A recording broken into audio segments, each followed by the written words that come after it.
are the presidential debates? Well, I'm glad you asked. Obama officials being subpoenaed in Russia probe. Jeffrey Epstein's former chef is being questioned by feds. And taxes rise in New Jersey on the rich, and they say, no way, we're out of here. BLM writers, lawyers allegedly burned a police car and now face charges. And finally, Kanye, the presidential candidate, pees on his Grammy. Welcome back to the Daily Facts. Let's get right into it. Okay, this comes from The Cut. How, where, and when to watch the 2020 presidential debates. So let's just get into it. We want to know when the debates are. We know that we're in a pandemic and it's unprecedented times, coronavirus, et cetera, so on and so forth. So we know that that's going to be interesting. But let's first jump into when the first debate is.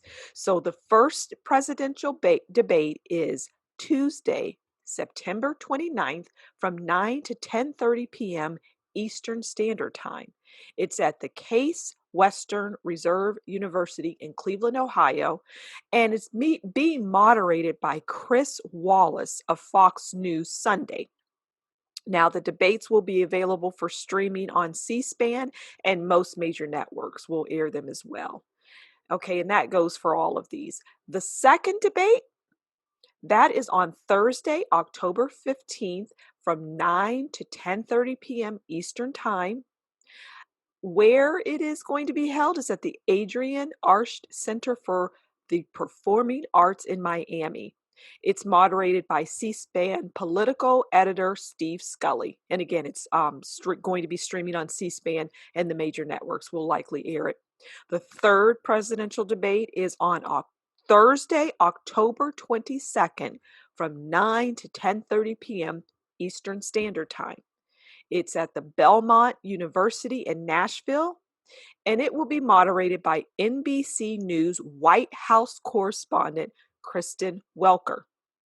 And again, you watch that on C-SPAN or any of the major networks should likely carry it.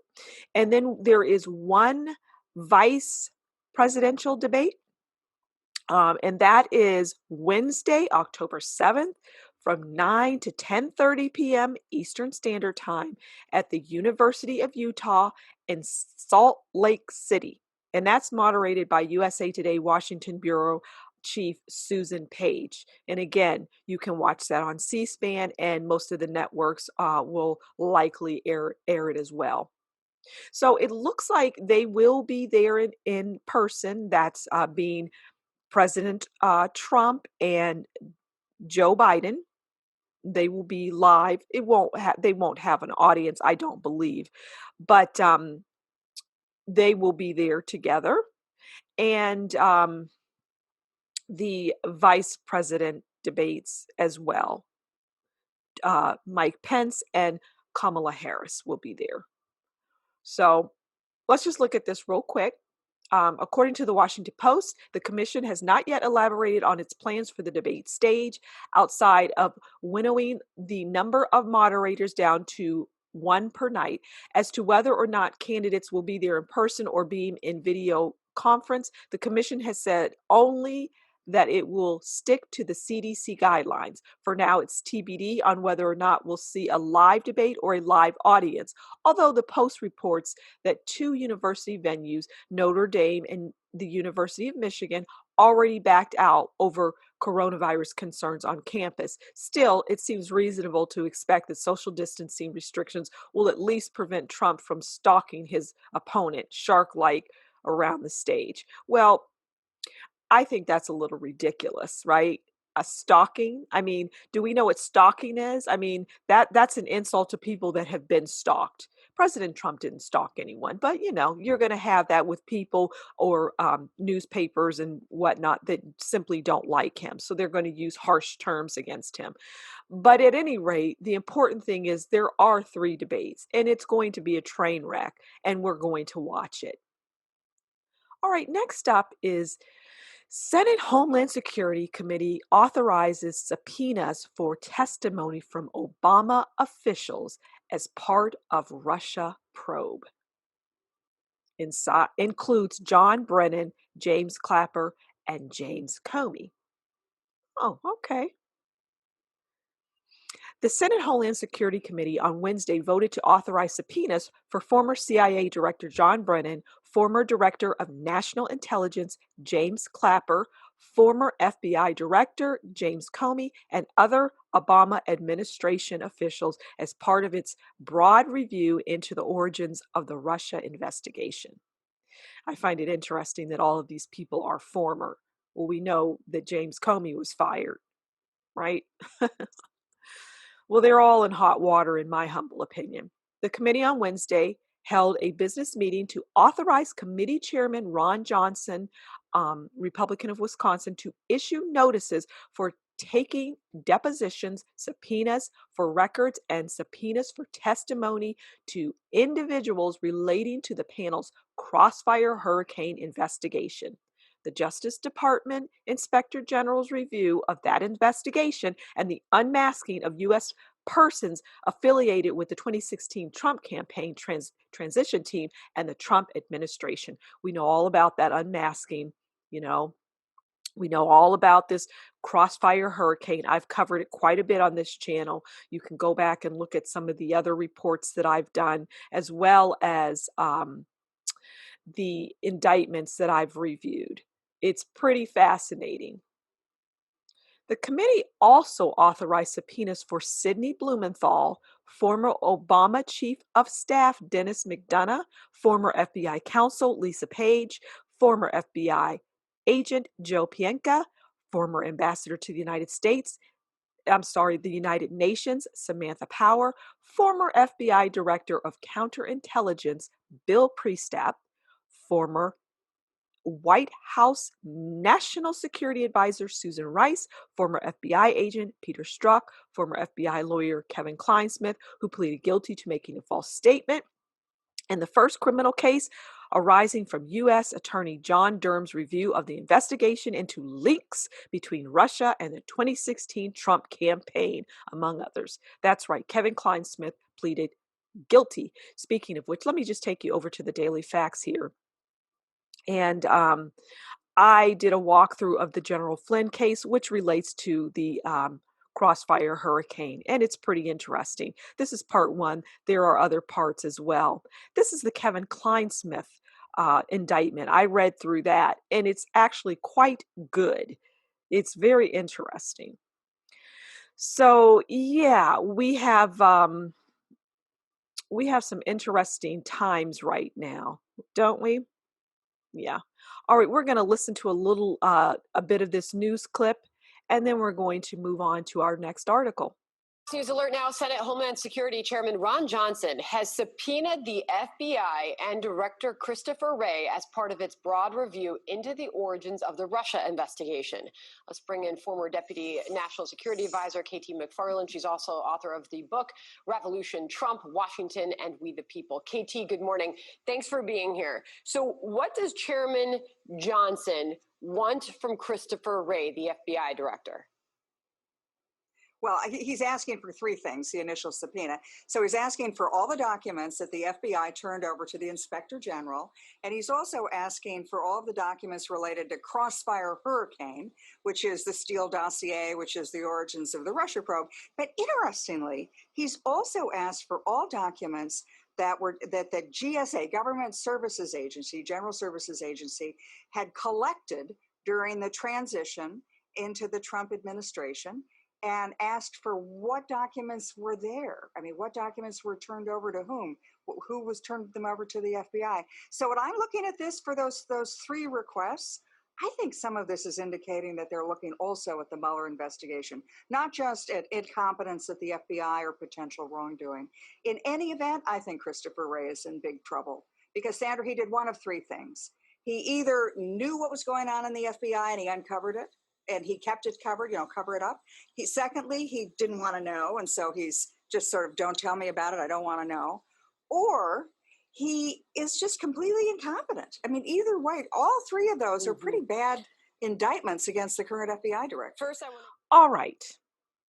Jeffrey Epstein is in no way, shape, or form out of the limelight, shall we say. He's still out there shining bright. Now, I did yesterday a walkthrough of his indictment. And it's fascinating. I have some news clips in there. And basically, what they're telling us is this is not over. The last news clip specifies that this is an ongoing case because there are just too many people that were involved in this. So I highly recommend that you check that out. But let's take a look at this really quickly, this article. Epstein's former chef is cooperating with feds on sex ring investigation, and this is from Yahoo News. So it reads like a little book actually, but we're going to get into the important pieces. Virginia Roberts Giuffre is the one that really got this going. We know she's a survivor of the Jeffrey Epstein sex ring, and so yeah, she's out there upset like anybody else that's involved in this, that's been a victim. They're upset and they want justice. So let's find out what we can on this. On this particular day, Gouffre was looking for Adam Perry Lang, the chef and barbecue expert behind eponymous Hollywood Steakhouse, APL. Lang's hotspot is backed by one of his besties, late night host Jimmy Kimmel, and community actor Joe McHale. His resume includes appearances on Kimmel's show, nods from Oprah Winfrey, and a spot on the New York Times bestseller list for his book, Serious Barbecue. But to Gouffre, Lang was Epstein's personal chef and someone she considered a friend. Lang sneaked pizza to her after Epstein, who controlled the diets of women he abused to keep them prepubescent thin, fell asleep upstairs. So Jeffrey Epstein was even controlling their diet. So Gouffre says, Adam, please don't be an enabler. She concluded, be a hero. Be a hero to me, Epstein's victims, and the millions of children who are trafficked every day. I believe you are a good man. At least the Adam I know was. Prove me right. Lang's attorney, Lawrence Lusberg, said the chef is cooperating with the New York prosecutors investigating Epstein's sex ring. Lusberg also said he contacted Gouffre's attorney in early March and offered Lang's assistance, but a conversation has yet to be scheduled. Meanwhile, Mr. Lang has begun a course of fully cooperating with the federal authorities investigating this case, Lusberg told the Daily Beast. He, like them and like the victims, wants only that justice be done. Lang echoed in his attorney's comments in an email saying, we have absolutely always been available to the attorneys for the lawyers representing the victims. Okay. Well, it's like I say, there's so many people surrounding this case. It's just unbelievable. Gouffre says Lang, 51, can confirm the basics of her story. Unlike many other household staff, the chef traveled everywhere with Epstein, and Lang's name is listed multiple times in flight records for the financier's private plane. In March 2001, for example, Lang traveled from Teterboro, New Jersey to Santa Fe, New Mexico with Gouffre, Epstein, Maxwell, MIT scientist Mark Minsky, and billionaire Henry Jarecki. Okay, Jarecki claimed Maxwell directed her to have sex with Minsky, who died in 2016. Okay, so we get the idea here. He's cooperating, and I would suspect there's a lot of people cooperating.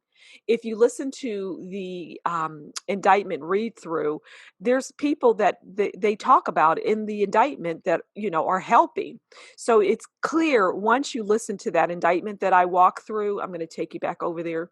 This one here, you will clearly see and hear uh, all of these people that are involved. So will be following the Epstein case. Even though he's dead, this case is very much alive. So, New York and New Jersey, their governors and mayors are taking a hit because they're going to lose their residents of their respective states. The taxes are going up and it's ridiculous. And it's ticking people off to the point where they're saying, no way, no way. So let's take a listen to this clip and then we'll come back to the article. The governor of New Jersey, Phil Murphy, has struck a deal to raise the millionaire's tax. Lauren, break this one down. Yeah, it was his third time trying to do it, and he did it. So if you make between $1 and $5 million a year, your income tax rate goes up to 10.75%. So if you make $2 million a year, you're paying $18,000 additional in taxes every year. 35,000 people would be affected. The tax to raise $390 million. That would pay for rebate checks going to the middle class in the state, these $500 checks for every household with income under $150,000 with at least one child. You know the argument. The Democrats say, let's tax the rich to make up for the pandemic-fueled shortfall for everyone else. And Republicans say, yeah, okay, just watch, because your residents, they're going to flee. In New York, Cuomo is begging the people who left to come back. New Jersey might be doing the exact same. All right, so there you have it. 18,000. I mean, that's a lot of money to be taken. And why? For what reason? So you can bail out and help? No. There's no excuse for that type of taxing. So let's read some of this article. In the latest move by New Jersey, the state which after Illinois is the direst of financial straits and has the second lowest credit rating in the nation. On Thursday morning, Jersey Governor Phil Murphy and Democratic leaders agreed on a budget that will raise taxes on millionaires, sparking another exodus from a state which has already seen many of its richest residents, such as David Tepper, depart for more hospitable states. And I mean, it's going to be New Jersey and New York are going to be known as the high tax state on millionaires, and people just simply aren't going to want to live there, and it's going to turn into a ghost town. New York and New Jersey are not going to look anything like they did prior to all of this. They're just not. You watch and see.